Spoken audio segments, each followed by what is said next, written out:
los detectores de inteligencia artificial en digitales son bastante buenos. Podés llegar a estructurar una superestructura de un artículo, pero no te va a escribir una conclusión.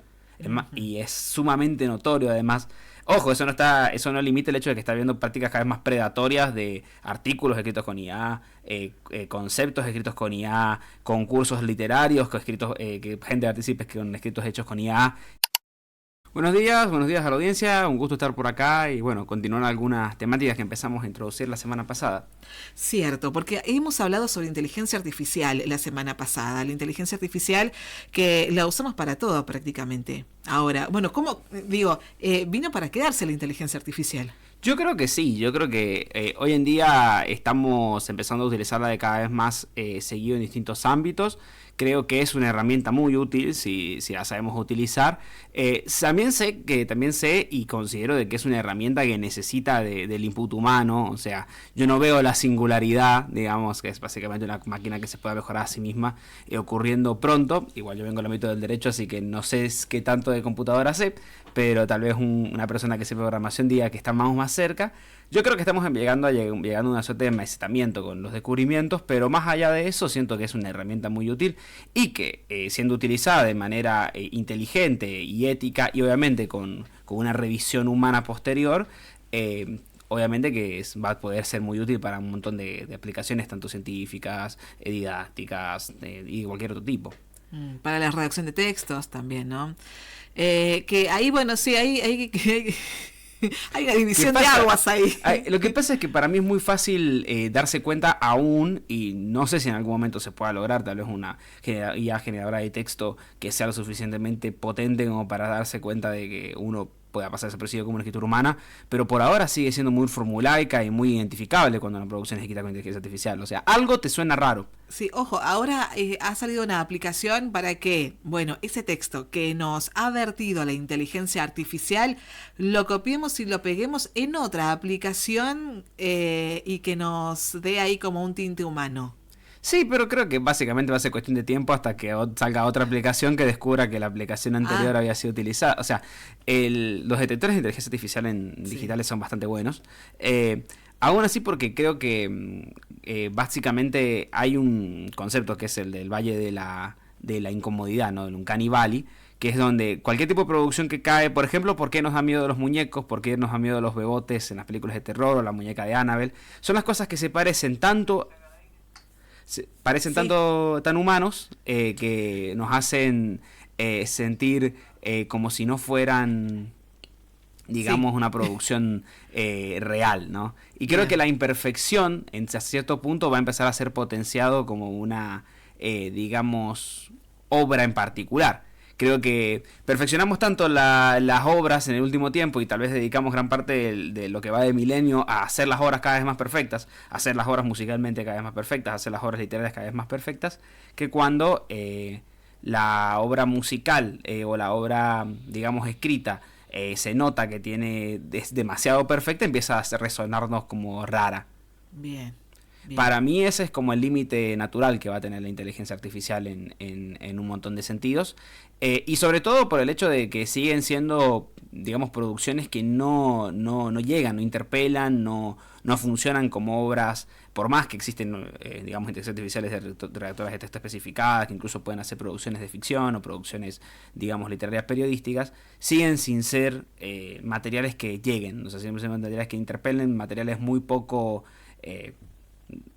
cuidados a nivel estético, a nivel narrativo en el caso de la ficción, y en el caso del ámbito periodístico muy poco fundamentados. Suele caer en una redundancia de fundamento constante que incluso se nota, y quien está atento al tipo de producción se nota. Eso sí, también es verdad que la academia mucho tiempo, y de hecho hablé hace un tiempo en una ponencia que me invitaron a hablar sobre el tema, la academia mucho tiempo se caracterizó por escribir formulaico, simplista y objetivo entre comillas, pero digamos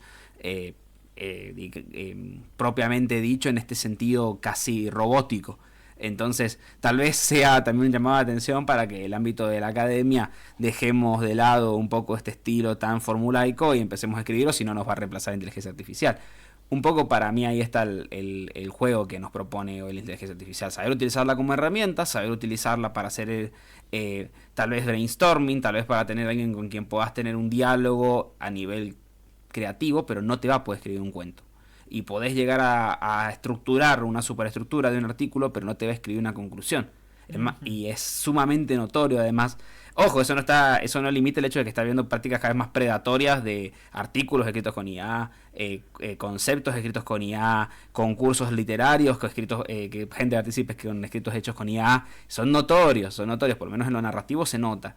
Sé que en la fotografía y en el dibujo está cada vez más complicado, se han hecho virales concursos ganados por inteligencia artificial. Pero en lo que se refiere a esas cuestiones. Y de pronto... En cuanto a los textos, ¿cómo nos damos cuenta que es un texto escrito por IA? Hay una expresión que es en resumen. Bueno, al menos esa es lo que yo había advertido de una inteligencia artificial. Nos muestra la respuesta y al final, claro, nos dice en resumen. Sí, para mí en ficción es que te quiere dar una moraleja siempre. Todo lo estructura como un cuento. O sea, no tiene, formulaico con los relatos. Y si lo mandas a escribir poesía, la rima no funciona en español porque la inteligencia artificial está programada en inglés. Es muy interesante. No te puede rimar prosa, no te puede rimar verso. Por lo menos lo que es ChatGPT, ¿no? Después Ritter puede hacer cosas mejores, otras formatos. Lo que sí sirve para escribir correos electrónicos, por ejemplo, porque te lo escribe en ese tono. Y después, en el formato no narrativo, fallan las conclusiones y fallan las introducciones. No entiende qué es hacer un resumen, o sea, no entiende cómo hacer un abstract. A menudo lo que hace es compilar todo con menos palabras, pero sin ningún tipo de cohesión o sentido. Y no entiende cómo hacer una conclusión, porque vos en la conclusión, a nivel científico, vos tenés que hacer tres cosas.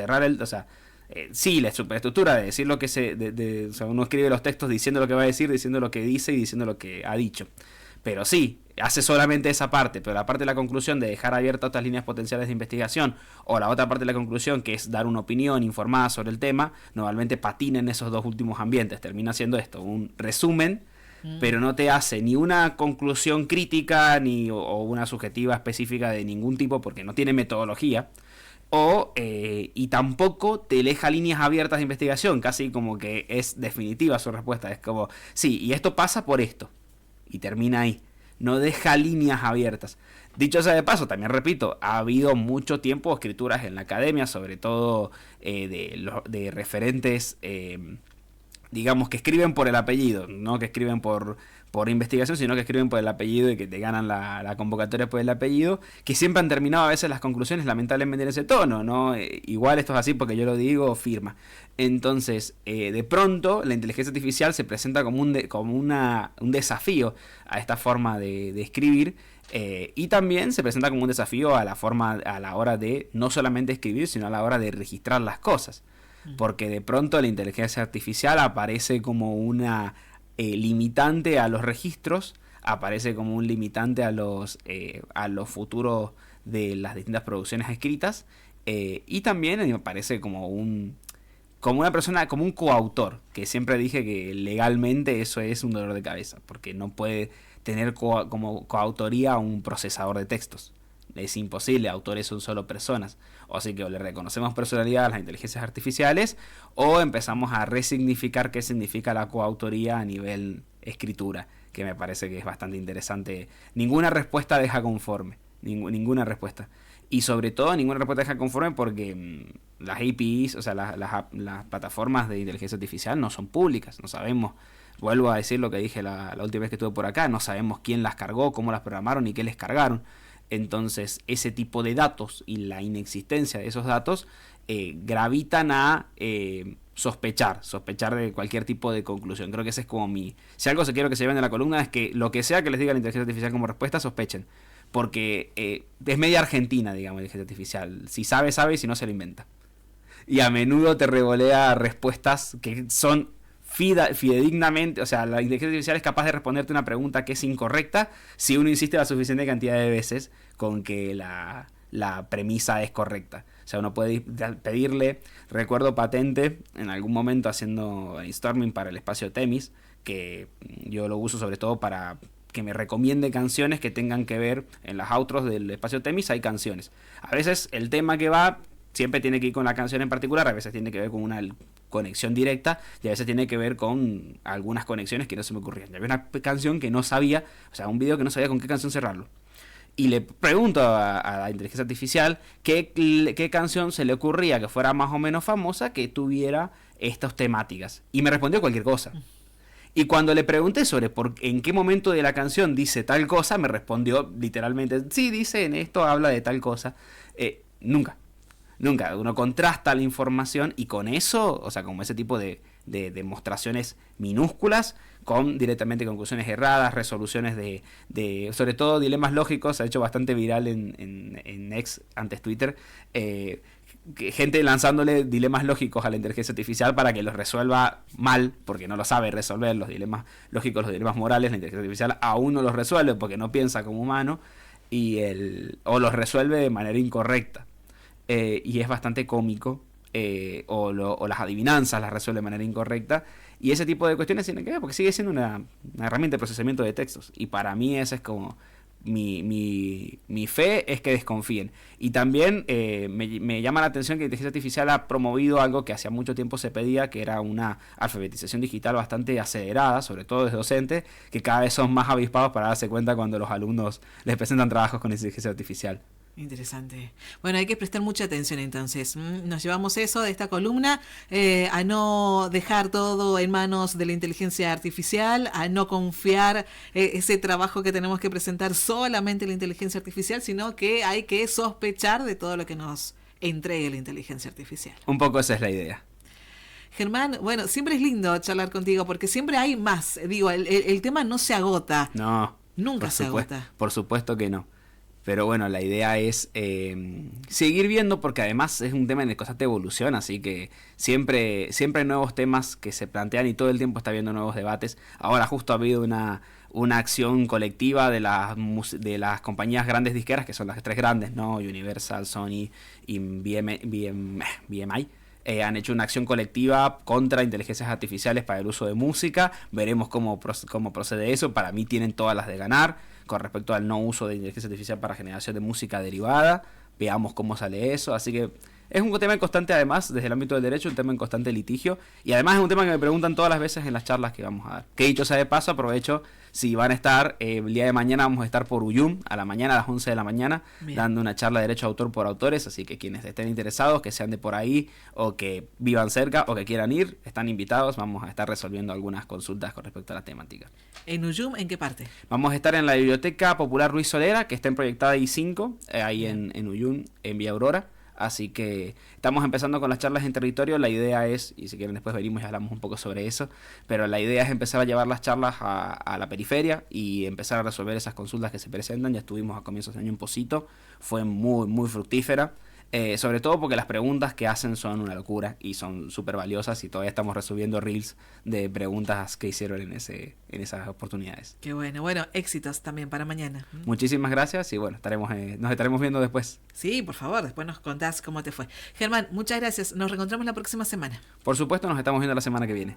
Germán Rodríguez con nosotros, él es abogado especializado en derechos de autor. ¿Que te encontramos dónde? En Abogado del Arte, en todas las redes sociales, o en abogadodel.art. Germán, muchas gracias. A ustedes.